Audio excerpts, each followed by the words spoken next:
Bom dia, que a graça, a paz e o amor do nosso Deus seja sobre sua vida. Vamos começar a nossa aula, então, dar continuidade ao nosso estudo de fé. Vamos orar? Vamos agradecer pelo dia. Pastor Felipe, ora por nós, varão. Senhor Deus, nós te damos graças pelo dia de hoje, Pai, dia especial, ao qual nós te louvamos pela vida do pastor Eduardo, que hoje completa mais um ano de vida, Senhor Deus, louvado seja o seu nome, pela vida dele, Pai amado, em nome do teu filho amado Jesus, te agradecemos por ter o privilégio de caminhar com esse nosso irmão querido, Pai, que tem nos abençoado, Senhor Deus, diariamente, Senhor Deus, com todo o seu esforço, Senhor Deus, com toda a sua vida. Louvado seja o seu nome, Pai. Que o dia dele seja, Senhor Deus, muito sorriso hoje, Pai. Em nome de Jesus. Usa teu filho, Senhor Deus, nesse tempo de estudo ao qual nós estamos, tempo de aprendizado, Pai. A Ti ofertamos os nossos corações, nossas mentes, nosso entendimento, Pai, para receber, Senhor Deus, a Tua palavra, Pai, em nome de Jesus. Amém, amém e amém. Amém. Obrigado, pastor. Tamo junto. Vocês são muito especiais para mim. Não sei se eu conseguiria estar feliz como eu estou fazendo outra coisa. Tive essa oportunidade, graças a Deus, Deus me deu. E eu posso garantir para vocês que eu já experimentei outras coisas, mas estar no propósito de Deus é algo indescritível, né? É algo fantástico. Eu louvo e me emociono até hoje por saber que Ele confiou a mim essa dádiva, né? E a gente com todas as nossas limitações, a gente vai seguindo e contando com essa graça do Senhor, essa misericórdia dele. E é isso. Obrigado mesmo por vocês existirem na minha vida, tá bom? Vamos lá. Nossa aula, então, hoje, a gente vai falar sobre... Vamos dar continuidade, né? Porque a gente estava falando sobre os inimigos da fé.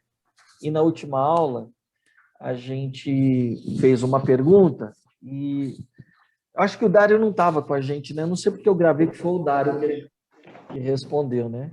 Mas não foi, não. O Dário assistiu depois, né, Dário? Então, eu iniciei a aula falando sobre qual seria o maior inimigo da fé, né?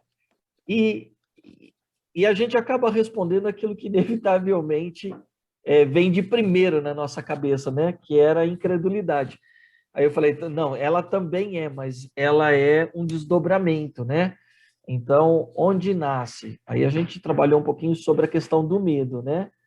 E hoje nós vamos entender que o medo, ele é um perigo, né? Mas existe um outro perigo, que é a incredulidade, que ela se estabelece no decorrer das nossas vidas, da nossa caminhada, e que a gente precisa reagir, precisa entender um pouquinho melhor sobre isso.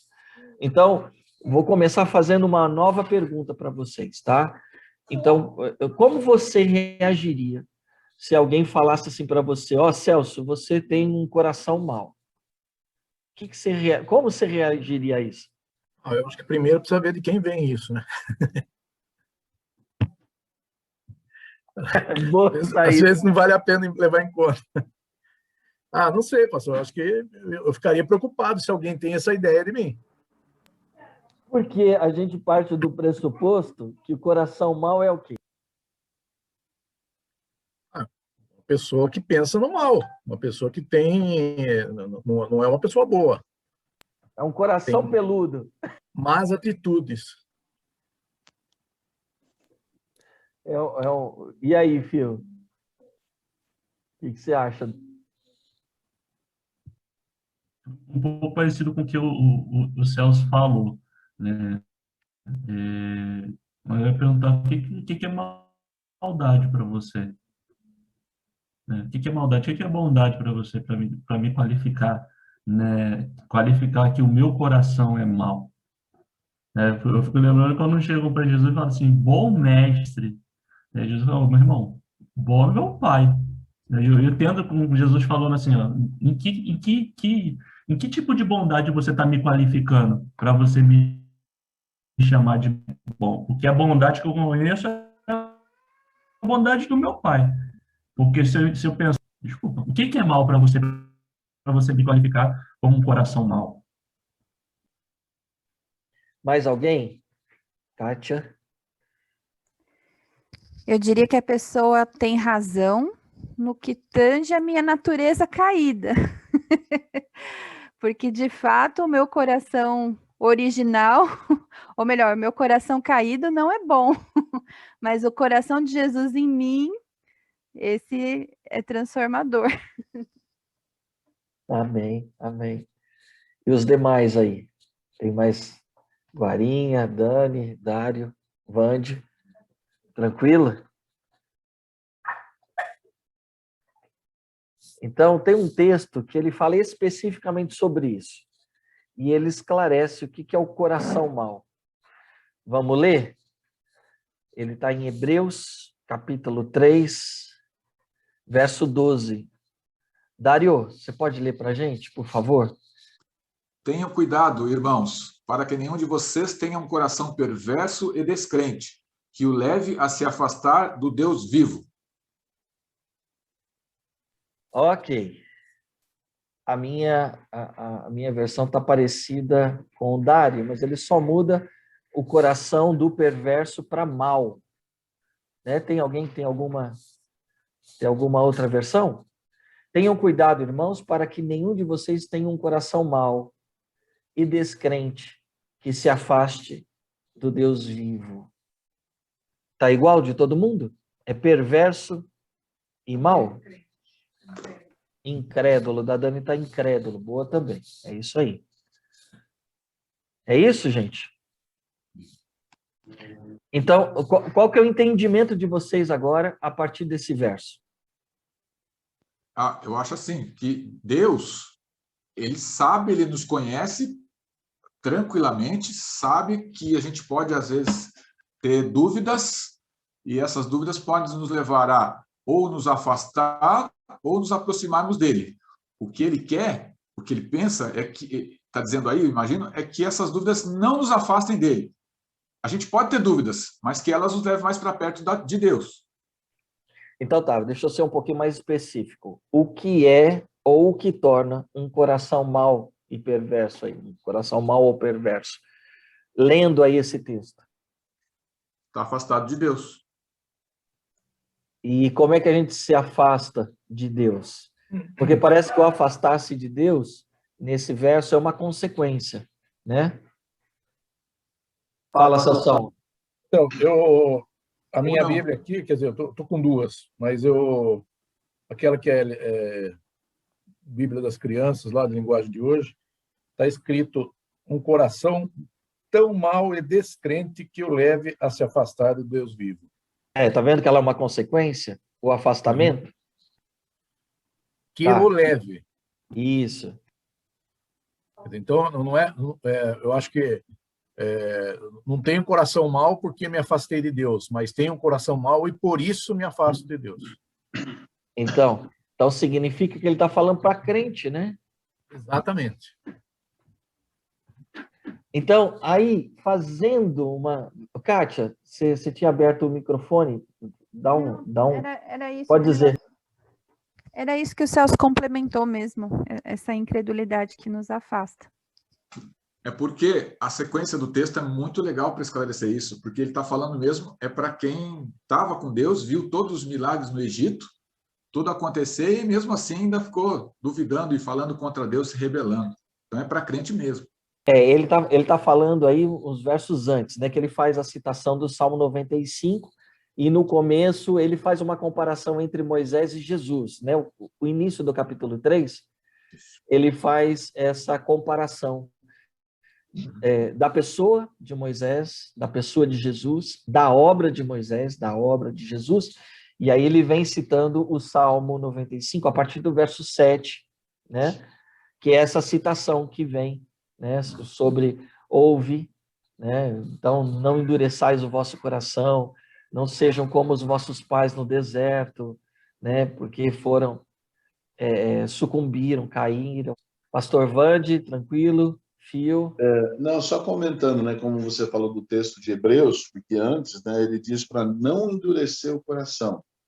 Acreditamos, né, eu acredito, né, que muitas vezes nós, talvez nos dias de hoje, a gente está vendo tudo o que está acontecendo e a pergunta às vezes que surge, talvez não diretamente pessoal, mas no contexto é se Deus existe, por que a gente está vivenciando tudo isso? É isso aí, pastor. Esse é meu pastor, Vanderlei. Oh, aleluia! Então, a gente vê a ação de Deus, viveu a ação de Deus, experimentou a ação de Deus e agora, às vezes, a gente fica se auto-questionando, mas se ele existe, por que isso, né, tem acontecido? É a questão de olhar para o texto e deixar que isso gerencie a nossa vida no sentido da fé, de crer, confiar e permanecer firme.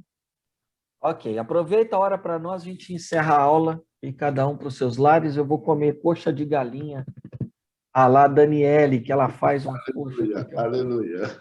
Vamos então, vamos pegar, vou fazer 2 destaques aqui do texto para a gente entender o que o pastor Vanderlei trabalhou aqui conosco, para isso ficar um pouquinho mais claro, tá?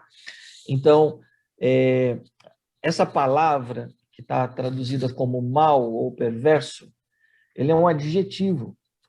E a tradução dele é trabalhosa, algo que é ruim, mal. Aí é interessante, porque olha só essa definição: enfatia as agonias inevitáveis, cheio de dor. Ou seja, aí a gente vai encontrar as diversas traduções que essa palavra está presente na Bíblia, né? Então, 5 vezes ruim, crime, inveja, invejoso, mal, a tradução dele está por mal 50 vezes aí, tá bom? Coisas más, maligno, mais perverso, vicioso, perverso, homem perverso, coisas perversas sem valor.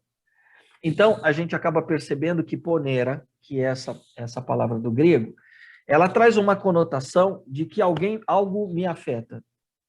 E porque algo me afeta, eu tenho um comportamento agora. E eu me torno.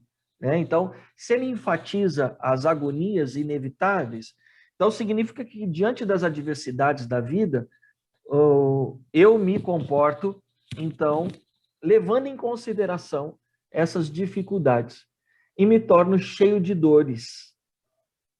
Deixo com que os traumas se estabeleçam.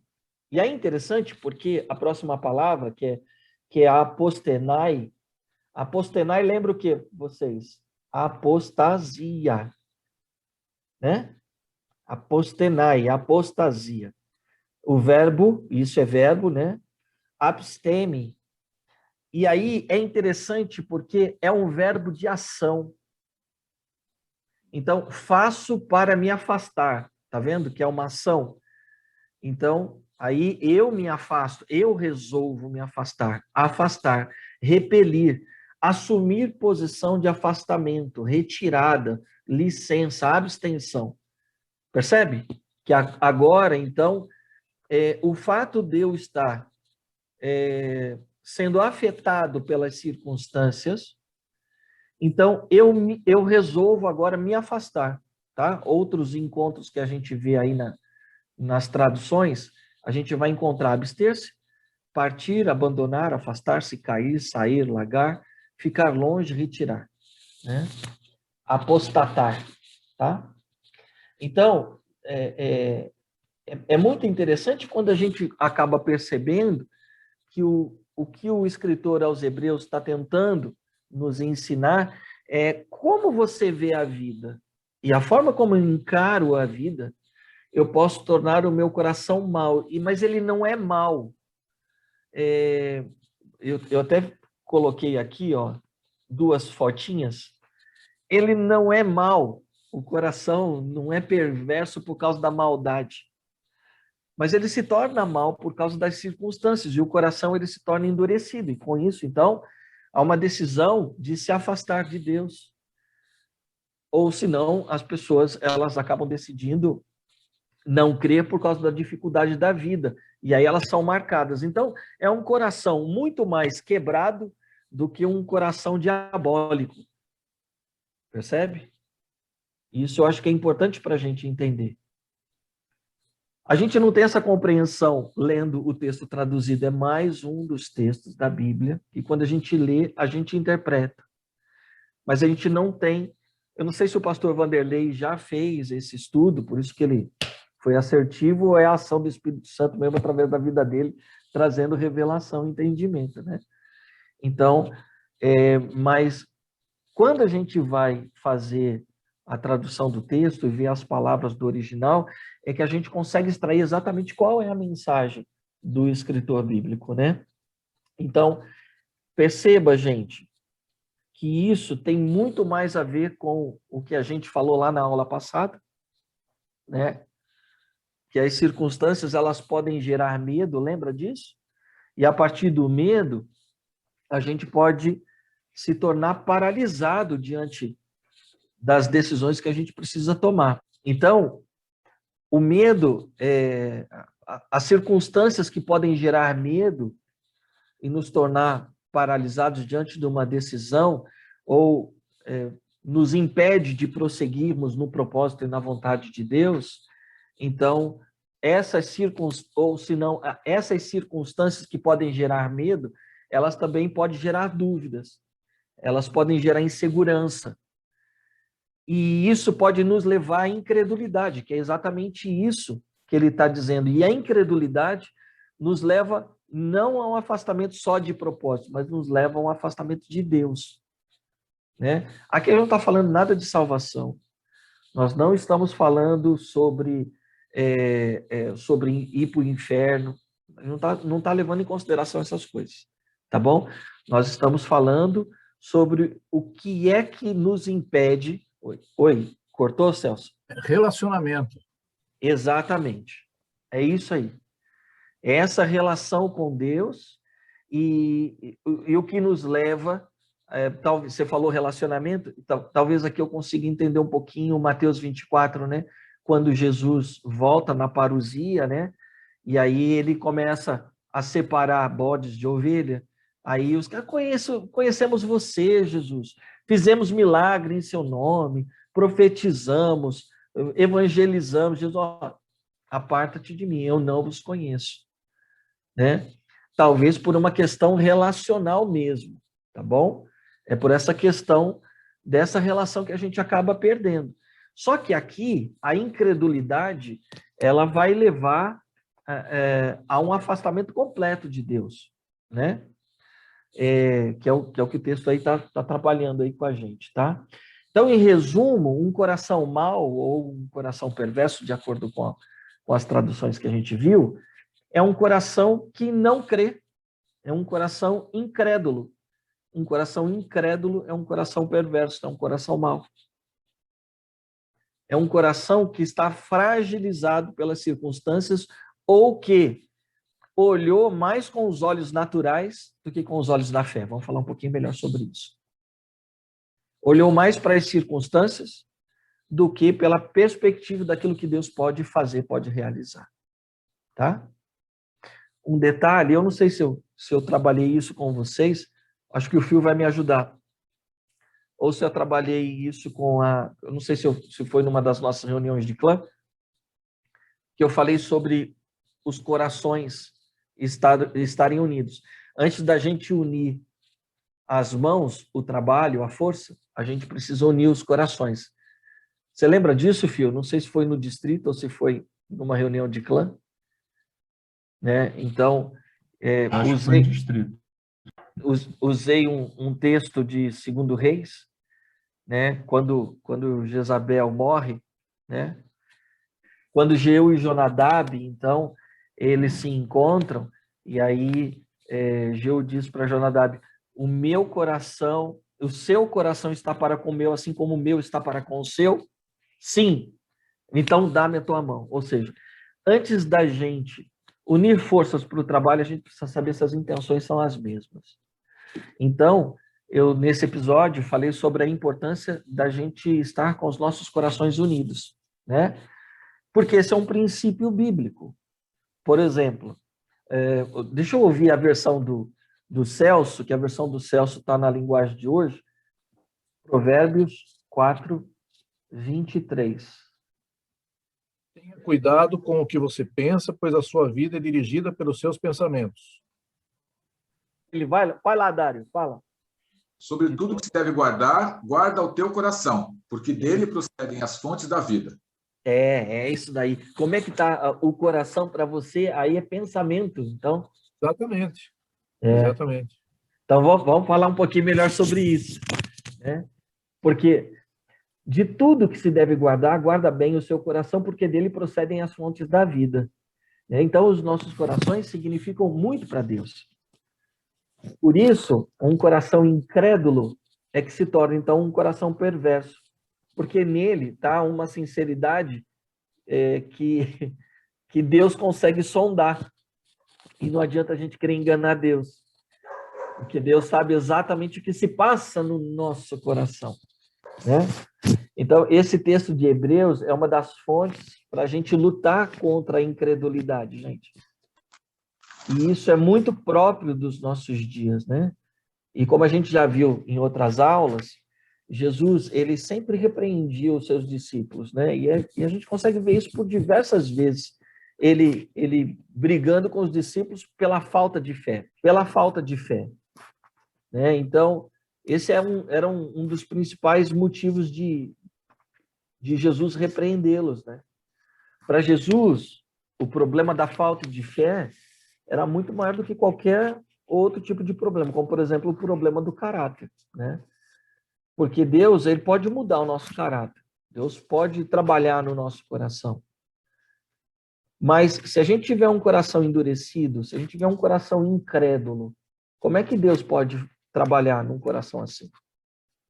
Eu estava conversando com uma pessoa, aí estava falando assim, ai, pastor, que Deus, ore para que Deus me ajude a tomar a decisão. Eu falei, olha, Deus não vai tomar decisão nenhuma por você, a decisão é sua, entenda isso.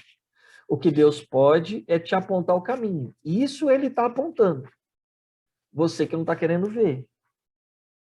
Então, o que acontece? Você está querendo tomar a sua decisão, tome, mas as consequências são suas e depois você não pode colocar essa culpa em Deus, tá certo? Deus nunca vai intervir na sua tomada de decisão porque ela é sua. A gente precisa entender o poder da nossa livre escolha, tá? E eu acho que eu já trabalhei com vocês sobre livre-arbítrio. Se eu não trabalhei, um dia a gente trabalha sobre isso. Livre escolha, tá? Não é livre vontade, tá bom? Então, Deus não tem condição de trabalhar num coração que não está aberto, não acredita nele. Porque Deus é respeitoso e ele não volta atrás nas suas palavras. Se ele prometeu que ele, então, nos daria a possibilidade de escolher, e eu gosto da expressão quando alguns pregadores usam, né? Falar que as nossas escolhas são sementes, né? E elas vão germinar. Quando a gente faz as escolhas, a gente lança sementes. Elas germinam e elas dão seus frutos. A gente vai ter que colher, né? O fruto das nossas decisões. Então, a melhor coisa que existe é a gente ouvir o Espírito, gente, tá?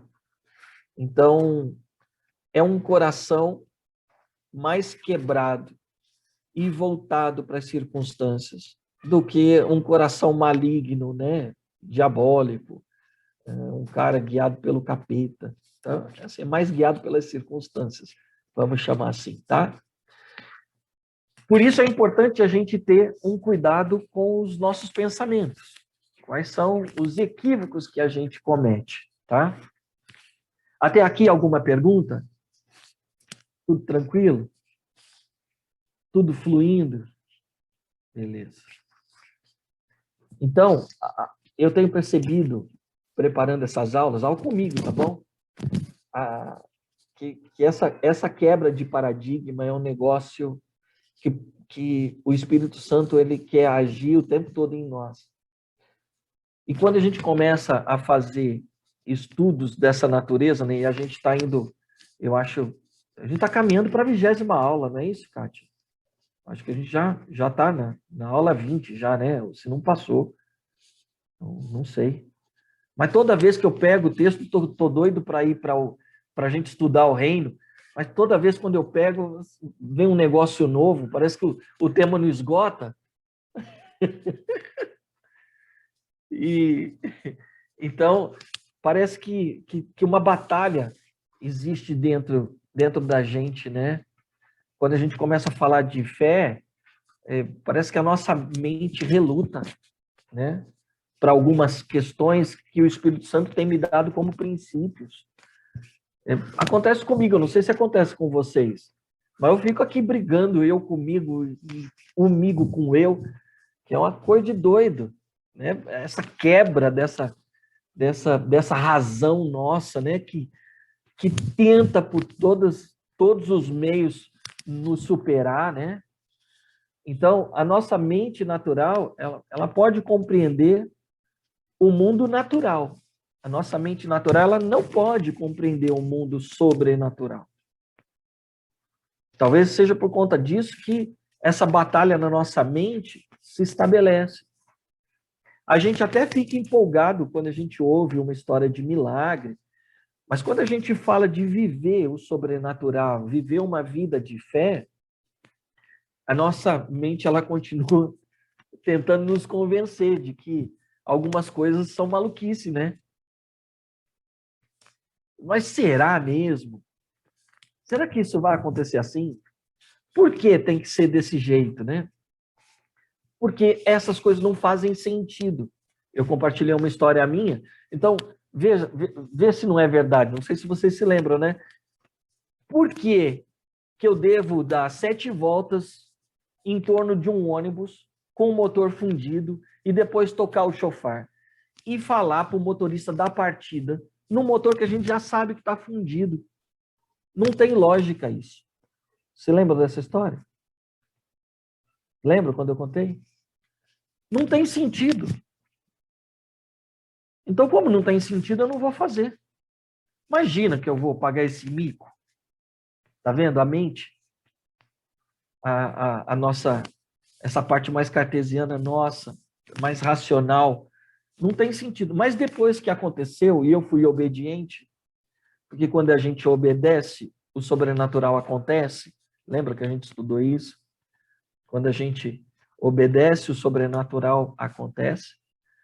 Quando eu fui obediente, mesmo não fazendo sentido nenhum para mim, eu e o Binho demos 7 voltas, tocamos o chofar, estava no posto, todo mundo ficou olhando. Aí o motorista, vou dar a partida, mas já dei, dá a partida agora, rapaz. O cara foi lá, deu a partida, pegou o ônibus. Tinha um caminhão parado. O cara do caminhão viu tudo aquilo. O cara falou assim: eu estou a noite toda parado aqui. Se deu certo no caminhão, no ônibus, vai dar certo no meu caminhão. Faz isso aqui também. Fizemos no ônibus do cara, do caminhão. O caminhão do cara deu a partida e seguiu a viagem. Pode não ter sentido para a gente, mas para Deus tem. Se a gente tivesse dado a volta no caminhão e tocado chofar, o cara não teria sinalizado para o cara que tinha uns malucos lá que cria. Mas o cara cria mais do que a gente. E quando o cara viu, o cara falou assim: não, vamos lá. Se deu certo aí, vai dar certo aqui também. Faz igual. Rapaz, se você crer, vamos fazer. Também não tem sentido nenhum para a gente. Essa luta que é travada na nossa mente, né? Eu estava conversando esses dias, né, com os pastores, né? E eu estava falando que tudo isso me fez mudar muitas coisas dentro de mim, né? Esses estudos que a gente tem feito, por isso que esses dias eu estava orando pela Kátia e falei assim: obrigado pela vida da Kátia. Se não fosse pelo desafio que ela lançou também, né? Eu não teria saído da zona de conforto, né? E o que Deus tem ministrado ao meu coração é extraordinário, né? E aí eu estava mudando alguns conceitos dentro de mim e eu comecei a conversar com alguns pastores para ver se eu não estava ficando doido. E aí eles descobriram que eles também estavam errados. E aí hoje tem uma corrente de pastores. a gente ministrando entre nós essas doideiras de Deus, né? E a gente cai às vezes assim, a gente fala: Meu, como que eu falei bobagem até hoje? Meu Deus, como é que pode? Eu não tenho vergonha nenhuma de dizer isso, porque John Wesley, ele se deparou algumas vezes na vida dele com esse dilema, né? No qual a evolução espiritual dele foi acontecendo e ele foi refazendo a sua teologia. Então, é assim que a nossa caminhada se estabelece com Deus, né? E eu estava dizendo esses dias, eu estava falando para o pastor Tiago, eu falei, Ti, a batalha espiritual, e falei com a Manu também, lá nos Estados Unidos, sobre isso, né? A batalha espiritual, ela não existe. Não existe uma batalha espiritual no qual o demônio luta contra Cristo e o poder de Jesus. Ele foi completamente aniquilado. Ele não tem poder contra o nome de Jesus. E aí, em todo o Novo Testamento, a gente não encontra nenhuma expressão no qual o diabo luta com Deus. Porque é descabido isso, gente. O diabo não tem poder contra Deus. Né? O poder de Deus é muito superior. E os crentes ainda tendem a ter medo, um medo terrível do diabo, né?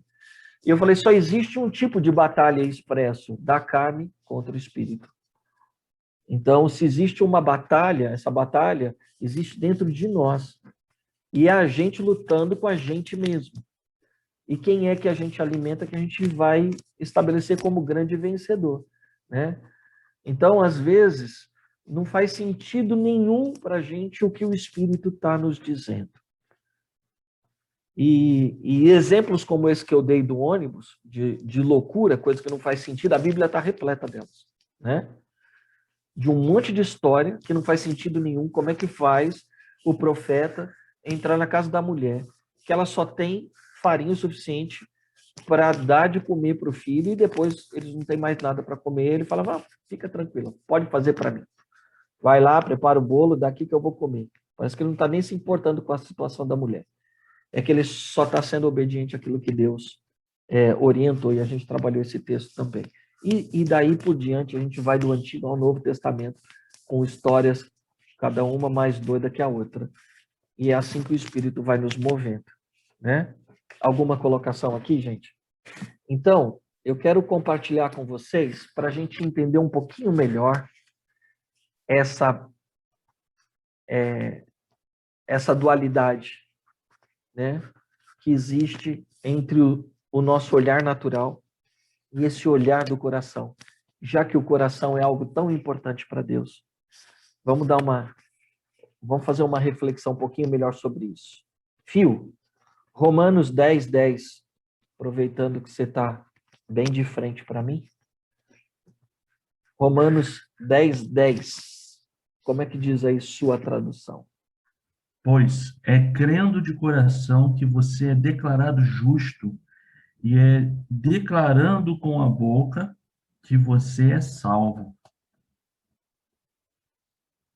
Romanos 10:10. Legal. Então, porque com o coração se crê para a justiça e com a boca se confessa para a salvação. Tem algum outro texto diferente? Tem uma outra tradução? Eu não sei, fiquei curioso com o Celso. Porque nós cremos com o coração e somos aceitos por Deus. Falamos com a boca e assim somos salvos. Então, Celso, tá vendo? O texto aí, porque lá é coração também. Uhum. E aqui também é coração. E ele não usou a mesma tradução, embora lá seja uma tradução do hebraico, né? Mas a gente parte do mesmo, da mesma, como é que eu posso fazer? O mesmo princípio que foi usado para traduzir a Septuaginta, né? Então, eles usaram o texto grego e traduziram o texto hebraico e traduziram para o grego, né? Então, eles não estão usando o mesmo princípio aí nessa versão, né? Porque eles estão assumindo o texto original grego, que é cardia, né? Que é coração mesmo, né? Então, aqui ele já não fez menção sobre a mente, como lá no outro texto, né? É interessante isso. Bom, então, o que eu quero trabalhar com vocês aqui no texto é o seguinte, que não é com a mente que a gente crê. A gente crê com o coração. Né? Então, ele está falando que se a gente crê com o coração para a justiça e com a boca confessa para a salvação. Então, crer com o coração é algo que a gente agora precisa de um esclarecimento, porque quando eu fiz a pesquisa, coração é coração mesmo. Só que o coração, a gente não consegue cravar uma certeza do que essa tradução, do que esse contexto está querendo dizer. O que a gente pode encontrar caminhos é a partir de uma definição do que o coração significa para o judeu, né? Então, do que significa, o que o coração significa para a cultura judaica, né? Quer falar alguma coisa, Fio? Não seria uma figura de linguagem, quando fala que o coração, quando usa cardia, né? Mais do que não é literal, né? É uma coisa mais, tem um significado outro aí. Tipo, como falar que é cardia, como é de coração, é como se fosse com toda a sua força, com toda a sua saúde, sabe? Diferente de mente. Mente está fazendo você pensar, mas o coração só pulsa sangue. É isso aí, Fio. Ela é uma figura de linguagem. E a gente... Só que eu preciso descobrir qual é a figura de linguagem. Então, eu não sei se você lembra, quando a gente estava dando aula para os jovens, eu falei para eles, se eu falar para você, caiu a ficha, o que você entende? É quando a gente entende alguma coisa. Lembra quando eu falei isso para eles? Falei, legal. Quantos anos vocês têm? 14, 15 anos. Deixa eu perguntar, o que significa cair a ficha? Da onde vem essa expressão? Não sei. Pô, mano, eu me senti velho pra caramba. Os caras não sabiam o que era cair a ficha. Aí eu tive que explicar para eles que a gente ia no orelhão e o orelhão engolia as fichas, maldito. E aí, essa expressão caía a ficha, quando caía a ficha, a ligação completava. Né? Então, às vezes chamava. Será que vai completar a ligação? Quando cai a ficha, opa, completou. Né? E aí eu expliquei isso para eles. Ou seja, as figuras de linguagem, se elas se tornam um jargão popular, a gente corre o risco de perder a essência. E é isso mesmo que a gente está em busca aqui agora, para a gente entender. Se o coração é mau, então o que o texto bíblico está tentando nos ensinar? Porque a gente faz parte de um outro contexto histórico, e é exatamente por isso que aquele pastor conhecidíssimo, ele falou que a palavra precisa ser traduzida, precisa ser melhor entendida, justamente por conta dessas questões, dessas pegadinhas, e eu acredito que ele foi mal interpretado, ou, na verdade, ele foi vítima mesmo, né? Daqueles que são mais fundamentalistas, e aí não querem pesquisar, não querem estudar a palavra de Deus, né? Então, fica um pouquinho mais fácil ler e interpretar do que aprender exatamente o que o espírito do texto quer transmitir para nós, né? Então, não sei se o Dário quer falar alguma coisa. Eu tenho umas anotações na minha Bíblia aqui a respeito de coração, quando fala lá em Efésios sobre cingir os rins, tal, a gente fez uma comparaçãozinha. No hebraico, isso que o pastor falou, o coração é isso mesmo, é uma bomba. Ele bombeia o sangue, a função dele é só essa mesmo, para que circule no corpo. E para o hebraico, segundo a minha anotação, o coração é a sede do pensamento e ele representa o homem todo, tudo, sentimentos e emoções. Então, aí Posso que tá. falar? Pode falar, Celso. É que é o seguinte, antigamente, o conceito de medicina era muito precário. E o coração, apesar dele ser só uma bomba, é ele que transparece, ele que mostra o sentimento, porque se nós tivermos um sentimento mais agudo, o reflexo nos batimentos cardíacos é imediato. Um susto. Então, um susto, uma raiva, uma emoção, uma alegria muito forte. Então, os antigos pensavam que as emoções elas estavam concentradas no coração, quando, na verdade, o coração ele só é um reflexo, ele só demonstra, através do aumento ou diminuição das batidas, o sentimento que a gente está tendo, as emoções. Ele é o termostato do corpo. Exatamente, exatamente. É exatamente então, isso o centro da vida, né, Celso? Com o tempo, isso foi ficando, e tanto que o amor, né, o coração representa o amor, porque quando você vê uma pessoa que você ama, o coração bate mais forte, mais rápido. Então, por isso que essas figuras de linguagem colocam o pensamento como sendo originado no coração. É exatamente isso, gente. Só que, para vocês terem uma ideia, das mais de 800 citações que existem na Bíblia sobre coração, nenhuma delas se refere à bomba. Isso. Nenhuma. Sempre a emoção, sempre a pensamento. Exatamente. E aí, desculpa, Sarsão, mas agora você me colocou no imbróglio, cara. Porque é verdade tudo que você falou, né? Então, o coração, ele não é um músculo, mas ele é o centro afetivo do ser, né? Eu vou falar assim, diante das pesquisas, né? De tudo que a gente conhece historicamente, exatamente, você sintetizou aí. Então, é a capacidade preferencial moral, onde se encontram os desejos, escolha e vontade. É o desejo produtor que nos faz pulsar. Ou seja, onde estão as decisões, tá? Que estabelecem quem realmente nós somos. Porque eu posso usar máscara, gente, tem sido uma coisa extraordinária para a gente fazer aconselhamento pastoral.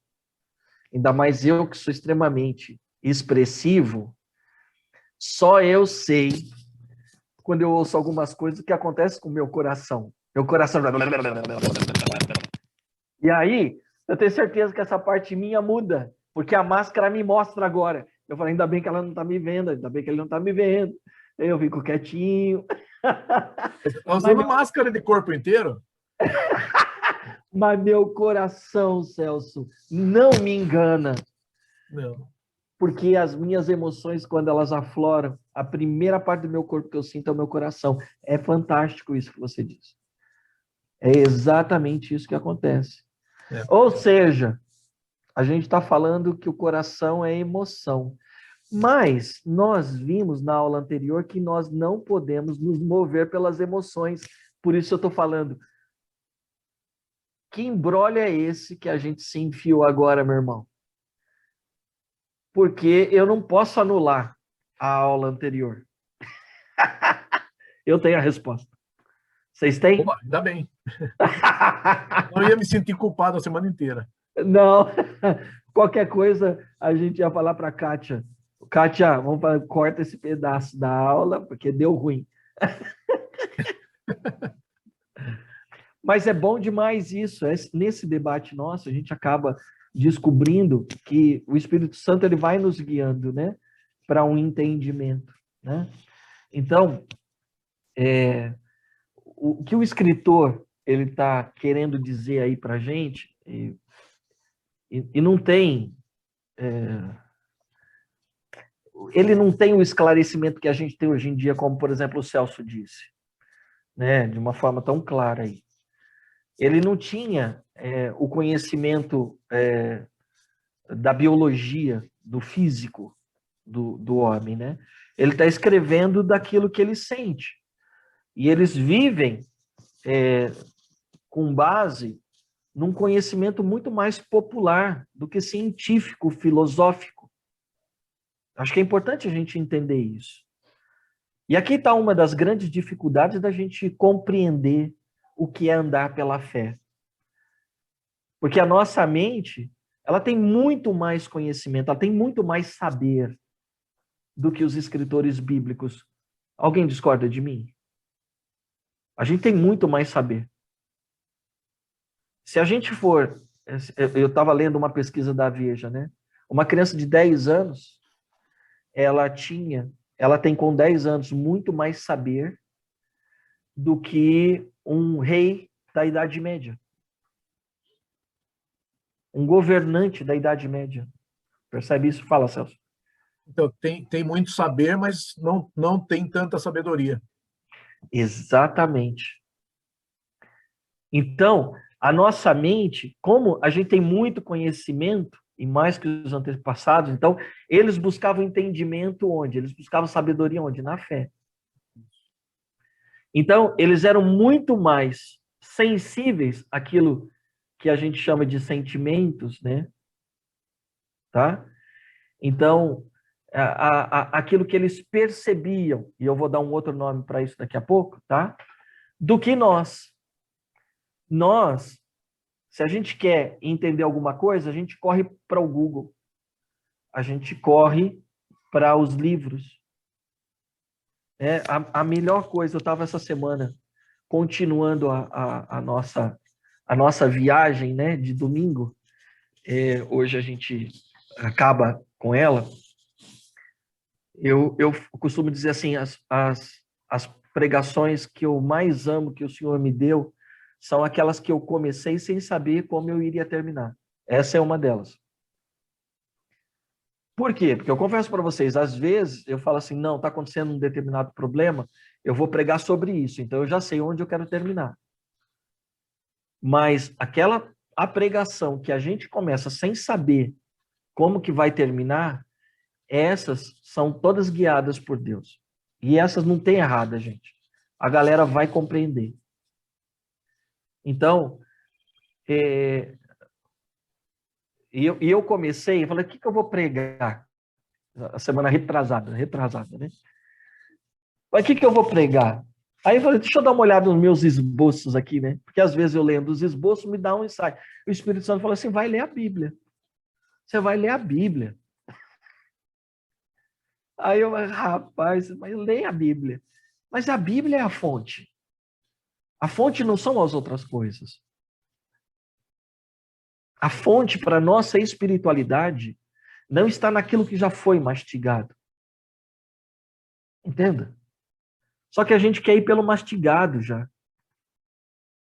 Então, ele quer se revelar a nós de uma maneira que é só para a gente, porque ele vai testificar no nosso espírito que somos filhos, ele vai testificar as coisas que Jesus ensinou, ele vai dizer o que Jesus não disse.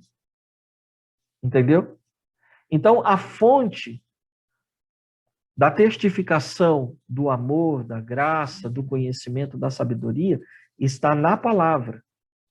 E aí, diante disso, quando a gente tem uma sensibilidade, quando a gente tem um sentimento, eu vou colocar entre aspas aqui, de que precisamos tomar uma determinada decisão, o que a gente faz num primeiro momento? Racionaliza. E quando a gente racionaliza, a gente muitas vezes cai naquela história. Por que eu vou fazer isso? Ah, não, mas isso é uma loucura. Tal história, imagina, se eu fizer isso, vão dizer. Da outra vez, quando eu fiz, aconteceu tal coisa. Me disseram tal coisa. Imagina, se eu falar dessa forma, ou se eu fizer dessa forma, vão pensar isso, isso, isso a meu respeito. Então, por isso também é que é muito comum, gente, é muito comum a gente encontrar pessoas falando assim, não, mas as coisas que a gente vê na Bíblia, Deus agiu lá atrás, ele não age mais hoje, porque era importante a expansão do evangelho lá. Hoje já não é tanto. Como assim não é hoje? Tem um monte de gente que não conhece de Jesus. Que história é essa? Então, por que aconteceu lá? Porque eles tinham pouco conhecimento, racionalizavam pouco e buscavam mais a Deus do que nós. É isso que a gente precisa ser bem franco. E a gente precisa entender que talvez o nosso coração é incrédulo. Essa é uma análise que a gente precisa fazer. E é uma análise que precisa ser feita para arrependimento. Já vou falar sobre isso também. Então, esse coração, ele está intimamente ligado ao que a gente chama de intuição. É exatamente no campo da intuição que o espírito atua e a psicologia não resolve. Quando a gente estuda Freud, quando a gente estuda Jung, a gente vai acabar descobrindo que quando fala-se de intuição, eles vão para um campo que eles não conseguem explicar. Eles falam que a intuição, ela opera no campo do inconsciente, né? Então, por que é inconsciente? Porque é onde a razão não opera. É interessante isso, né? Então, existe um lugar dentro de cada um de nós onde só o Espírito atua e que a razão não consegue dominar. Cara, é fantástico isso. Então, já aconteceu com você, você falar assim, por que você está pegando esse caminho hoje? Ah, não sei, senti de pegar esse caminho. Ou senão você fala assim, eu vou mais tarde, eu não vou agora. Mas por quê? Você não tinha falado que você ia? Eu não sei te explicar, mas não vou. Agora eu não quero ir. Você sente? Você tem por isso que eu estou colocando entre aspas, um sentimento, porque é assim que a gente declara. Ele não é fruto de uma sistematização, ele não é fruto de uma racionalização, mas é algo que vem dentro de nós, surge em nós, a gente não consegue explicar, mas a gente se rende. Acontece com absolutamente todo mundo. Por isso que eu gosto de dizer, o Espírito está derramado sobre toda a carne. Né? Vamos lá, quem abriu o microfone aí quer falar? Fala, Dani. E talvez seja por isso que, antigamente, né, e o Celso vai saber explicar isso melhor, que era os rins e o coração, eles eram associados entre si, porque os rins, eles estão localizados na parte mais interna do nosso corpo. E aí, porque são associados metaforicamente, então, para designar a parte íntima nossa, onde só o Espírito vai, ouve e consegue fazer a leitura do que nós estamos pensando. Talvez por isso que em boa parte da Bíblia, rins e coração aparecem sempre juntos. Rim, biblicamente, ele tem um outro significado, né? Aí ele vai, um dia eu explico um pouquinho melhor, mas rim, ele está associado à fidelidade, tá? Enquanto o coração, ele é onde Deus nos guia. Rins é caráter moral mesmo. Então é por onde, e é interessante isso, né? Porque até mesmo dentro do ponto de vista da batalha de Efésios 6, porque esse é um estereótipo de armadura romana, né? Isso tem a ver com a forma de como os romanos se comportavam no campo de batalha. Aí um dia eu explico melhor, porque eles ficavam de costa um para o outro também. E já na tradição judaica, existem textos em hebraico aí que citam rins, e texto profético que fala exatamente os rins como fidelidade, né? Mas, a Bíblia é fantástica, né? Então, tá ligado, então, às intuições, né?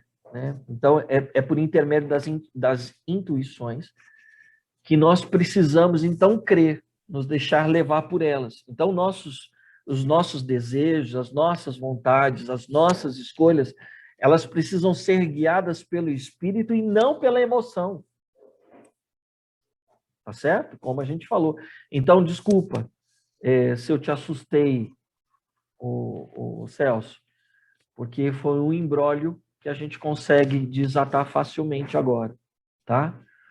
Então, fica uma boa explicação. Agora você consegue passar bem a semana? Tranquilo? Então tá bom. Tranquilo, estou mais sossegado agora, puxa vida. Então, assim, fica mais fácil da gente entender a expressão bíblica coração. Como centro, então, é centro de algo, é centro de algo que a gente não entende, não consegue explicar, porque está no âmbito das intuições. A gente tem uma percepção que a gente não consegue explicar, né? É exatamente onde Deus fez para ele se comunicar. E à medida que a gente mantém isso ativo, isso se torna cada vez mais sensível. A gente consegue mais facilmente perceber a ação do Espírito em nós e através de nós. E à medida em que nós vamos dando ouvidos à voz do Espírito, a medida de fé vai aumentando. E a nossa fé só aumenta, já falamos e vamos reforçar. Nossa fé só aumenta, e a gente só pode pedir, Senhor, aumenta a nossa fé, à medida em que a gente está disponível e disposto a servir mais.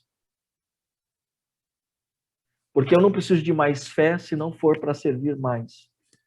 Eu não preciso de mais fé se não for para caminhar mais no sobrenatural. Eu não preciso de mais fé se eu quero estar com os meus pés fincados no mundo natural. Eu não preciso de mais fé para crer. Crer é uma ação nossa.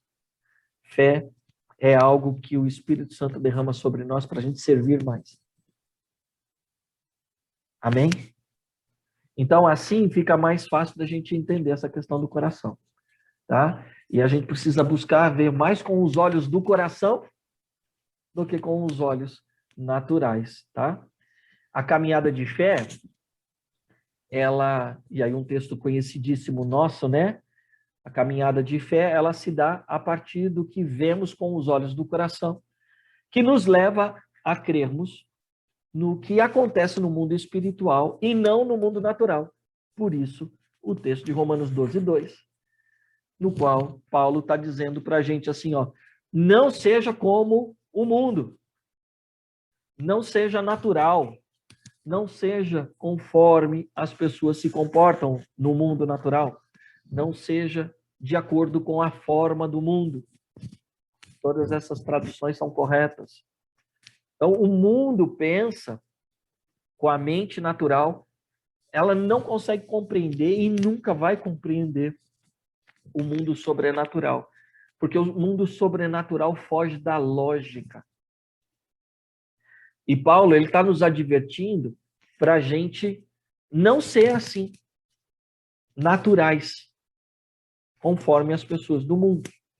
E quando eu olho para as minhas limitações, quando eu olho para a minha finitude, quando eu olho para as minhas dificuldades, para a minha fraqueza, quando eu olho para a minha incapacidade, quando eu olho para as críticas que lançaram sobre mim, ao invés de minar a minha fé, ao invés de deixar o meu coração se quebrar, se fragilizar, né, e tornar aí, lógico, com a expressão bíblica, né, deixar, permitir com que o meu coração se torne mal. Então, a gente entende isso, né? Então, eu preciso clamar ao Espírito Santo para que ele gere uma metamorfose em mim, para que ele me transforme. E é exatamente como Paulo descreve aí no capítulo 3 de 2 Coríntios, verso 18. Segunda, Aí. pode dar. Eu estou vendo aqui as duas versões que eu estou acompanhando. Pela versão que provavelmente é próximo da sua aí, revista e atualizada, a segunda metade é mas os dois, nas duas ele está falando de mente agora e não de coração novamente, agora ele volta a falar de mente.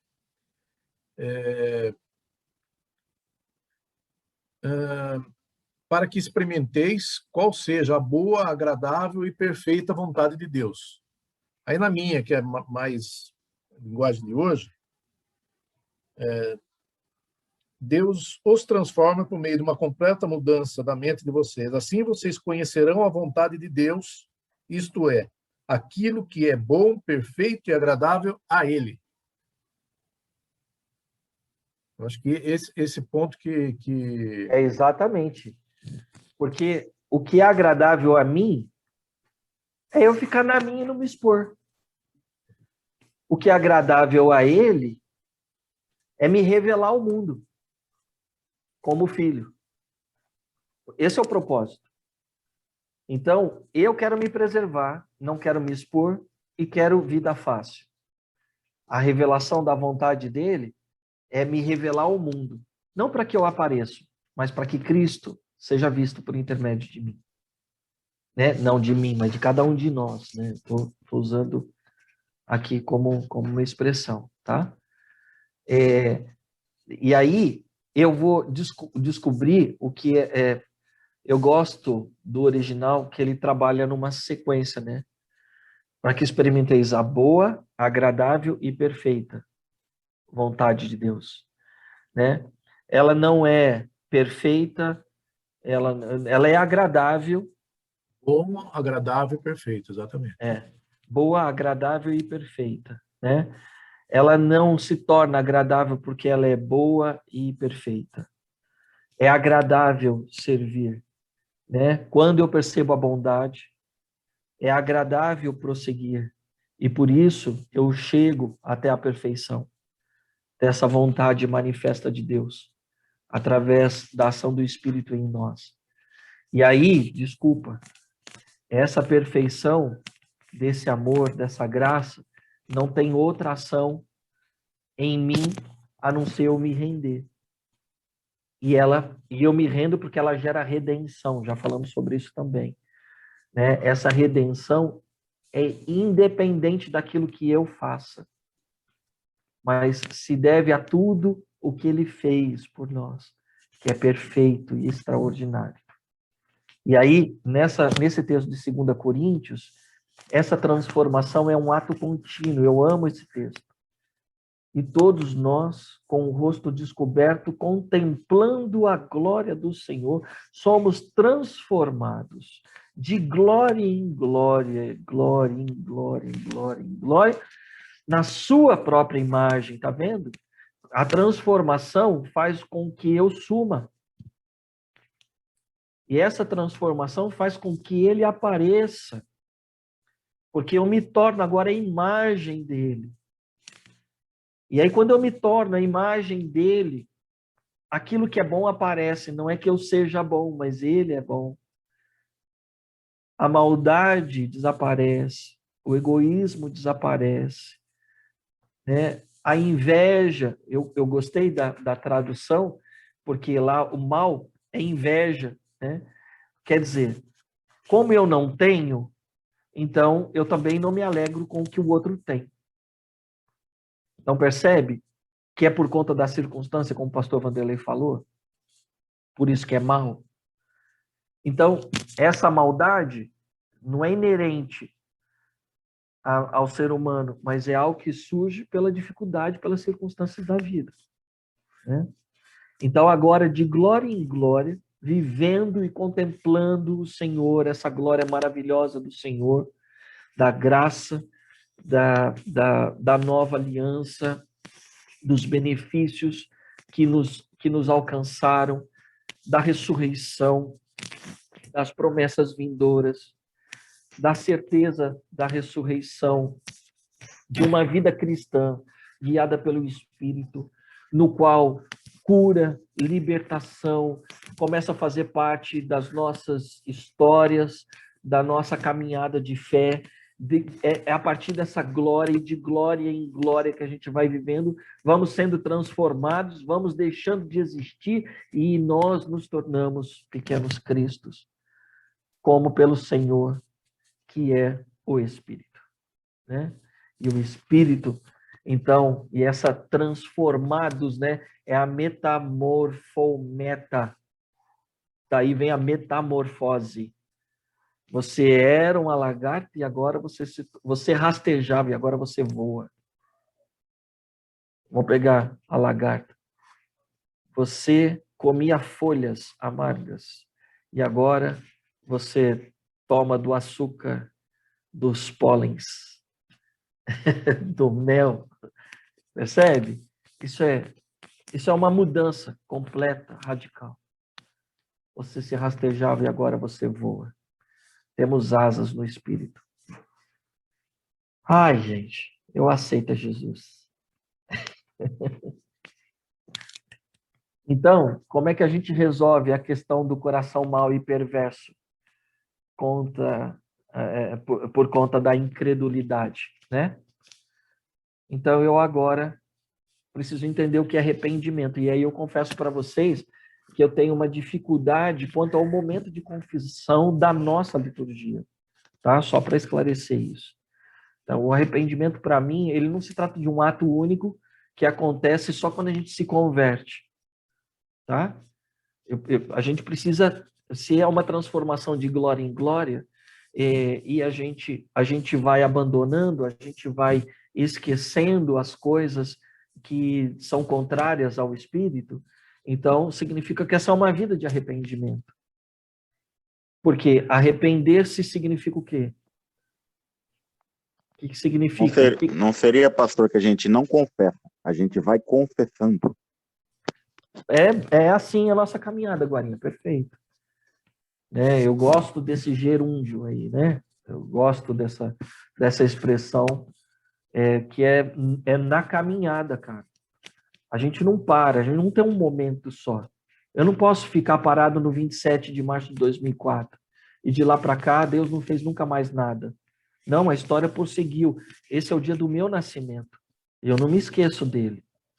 Porque foi o dia que ele soprou nas minhas narinas o fôlego da nova vida.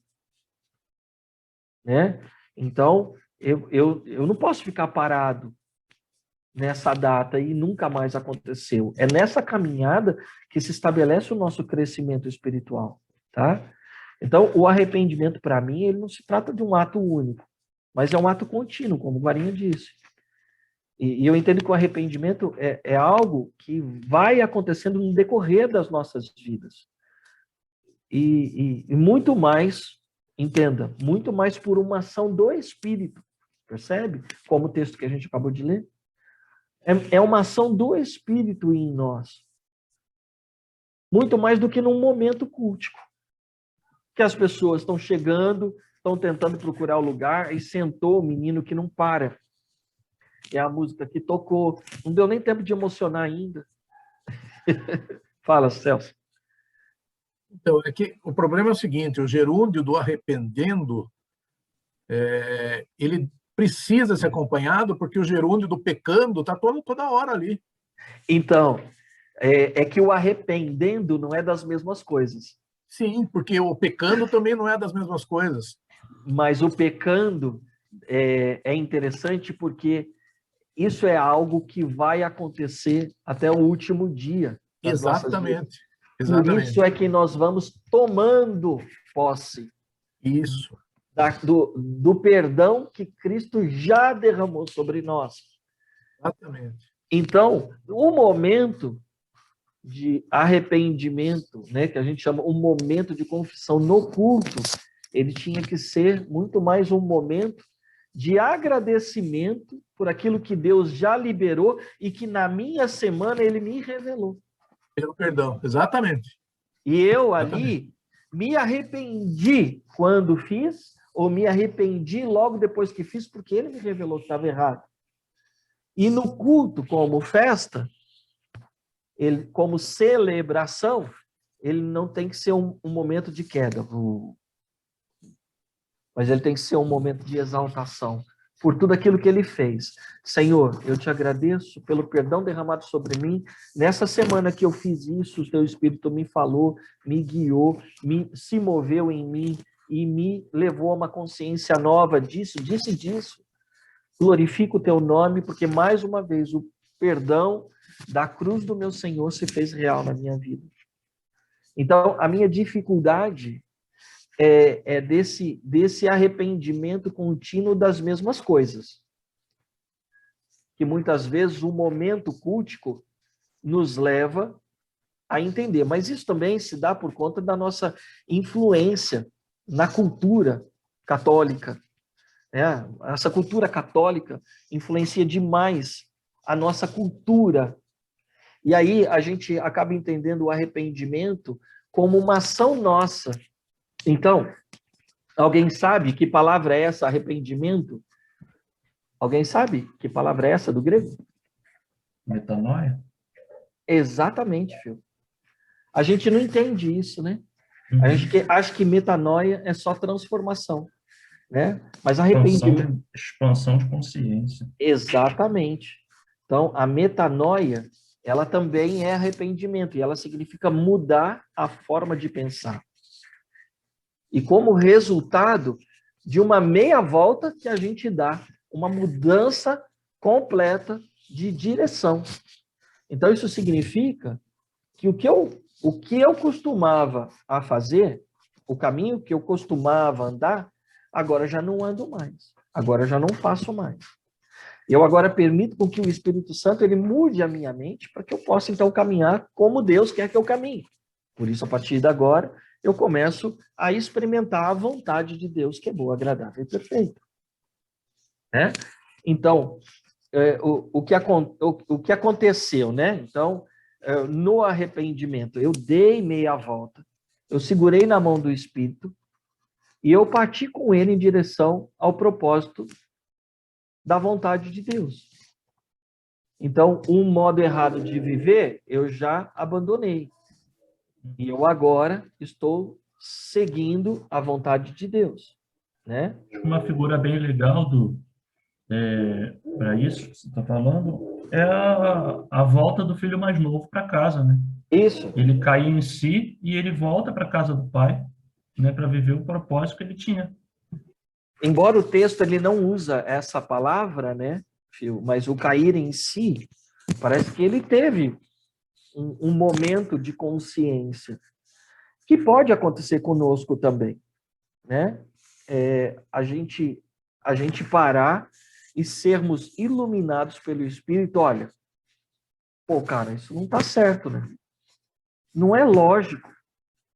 Aqui é muito mais uma reflexão natural, Fio, do que algo que... Porque, assim, cara, tem alguns pecados na nossa vida que é burrice a gente permanecer neles. Nesse exemplo que você deu do filho pródigo, ele fala, peraí, os trabalhadores do meu pai, os escravos do meu pai têm pão para comer e eu estou aqui sobrevivendo do que sobra da lavagem dos porcos. Peraí, não, vou levantar, vou me erguer aqui. Então, vou ter com o meu pai. Existem alguns pecados na nossa vida que é assim, mas existem alguns pecados que a gente nem sabe que é pecado. Né? E aí é iluminação divina mesmo, né? Fruto da metanoia mesmo, né? Fruto desse espírito que revela, né? Então, como é que nos arrependemos ao descobrirmos que há um coração perverso e incrédulo em nós? É fácil, né? É só orar e citar para o Senhor dos momentos que a gente não creu, dos momentos que a gente tem dado mais olhos para as circunstâncias do que para aquilo que o Espírito está nos motivando a prosseguir. E às vezes a gente está abandonando. Para a gente se livrar de um coração mau ou um coração incrédulo, a gente precisa se arrepender também. Mudar a forma de pensar, dar a meia volta e segurar na mão do Espírito e deixar com que ele nos guie. Então, não é algo muito difícil. A gente precisa começar a agir em fé e a gente precisa começar a se desviar de tudo que as circunstâncias podem proporcionar no abalo da nossa fé. Tá bom? Pode parecer muito complexo, mas ao mesmo tempo ele se torna fácil, porque essa é uma ação do Espírito Santo em nós. Para isso, basta só a gente crer. Beleza? Vamos finalizar? Então, primeiro, não permita ter um coração mau. E ter um coração mau é ter um coração incrédulo.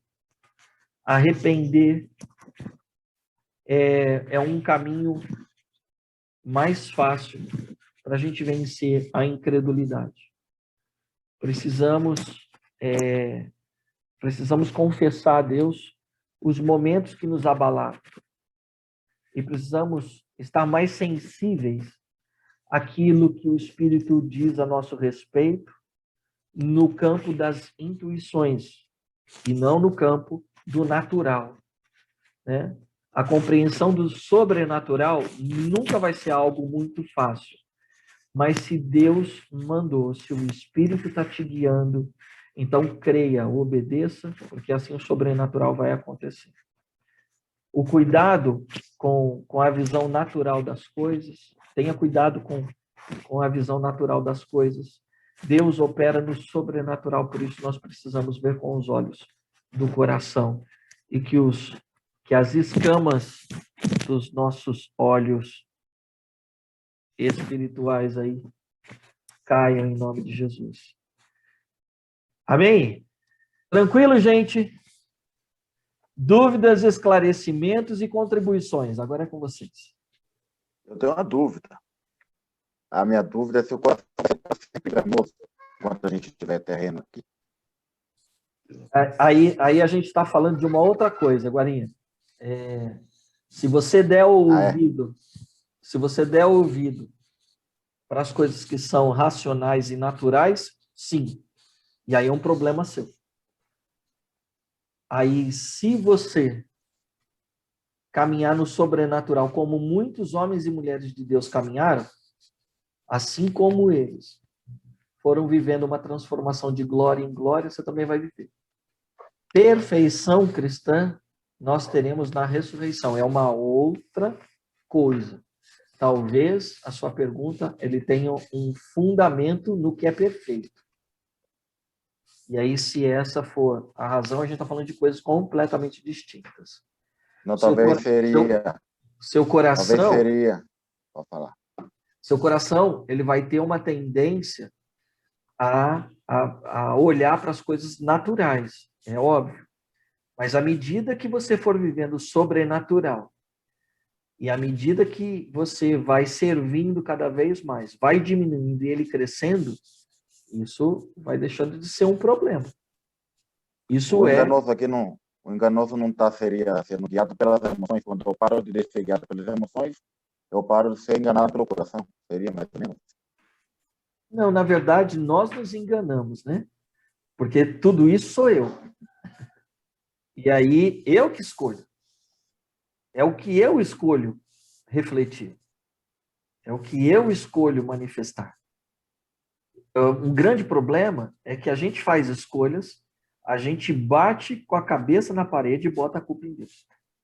Por que que Deus deixou eu bater a cabeça? Por que que Deus não me livrou? Por que que Deus... Ué, era só você ter pedido. Era só você ter perguntado. Era só você ter se anulado, segurado na mão dele e ir. Não é assim que a gente canta? Segura na mão de Deus e vai, varão. Sacou?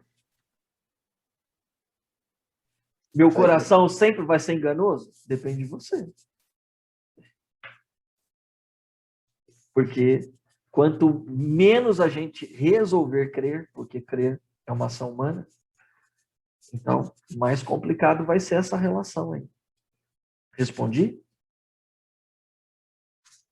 Bom demais estar com vocês. Vou fazer uma oração então, para a gente encerrar nossa manhã, nossa aula. Papai, obrigado, Senhor. Obrigado pela vida dos irmãos, obrigado por nossa comunhão, obrigado por nossa história contigo, obrigado porque o Senhor nos concedeu essa história com Cristo, Senhor. Obrigado, obrigado. Que em meio às nossas dificuldades, aprendamos com Jesus na sua oração. Às vezes a gente te pede tanta coisa, Pai, mas a única coisa que Jesus nos ensinou a pedir foi sobre o pão nosso de cada dia. E às vezes a gente está tão preocupado com tantas circunstâncias que a gente permite com que nossa fé seja abalada. Por isso, nessa manhã, nós queremos te pedir perdão pelas nossas incertezas, queremos pedir perdão por nossa falta de crer, pela incredulidade que às vezes deixamos encontrar a morada, abrigo no nosso coração. Revela-nos revela-nos o teu Espírito cada vez mais, que estejamos sensíveis a ele. Que a voz dele seja cada vez mais forte. Que ele cale toda a gritaria, todo o transtorno que existe dentro de nós. E que possamos segurar nas mãos do Espírito e seguir com fé a caminhada que o Senhor tem proposta para nós, Senhor. Abençoa o nosso dia, a nossa semana. Dá-nos, Senhor, direcionamento para tudo que está proposto para nós. E ensina-nos a caminharmos segundo as tuas escrituras nos dá direcionamento, né? Que teu Espírito Santo seja sobre nós, em nome de Jesus oramos. Amém, Senhor. Amém. Amém. Essa é uma verdade, né, gente? A gente pede por tanta coisa, né? E a única coisa que Jesus ensinou, dá uma lida, né? Ah, mas ele falou que seja feita a sua vontade, ele não está pedindo. Não, ele está desejando isso, né? Mas o que ele pede mesmo é o pão de cada dia, né? Ah, perdoai as nossas ofensas. Ele está pedindo também, então tá bom, estamos ensinando aqui também. Mas daquilo que pode nos causar algum tipo de dor, sofrimento e trauma, talvez não existe nada mais sério do que a fome, né? E talvez a gente não saiba o que é isso, porque o Senhor não tem nos deixado faltar o pão de cada dia, né? Mas vamos valorizar isso mais. Amém. Bem, excelente Amém. semana para vocês, tá, gente?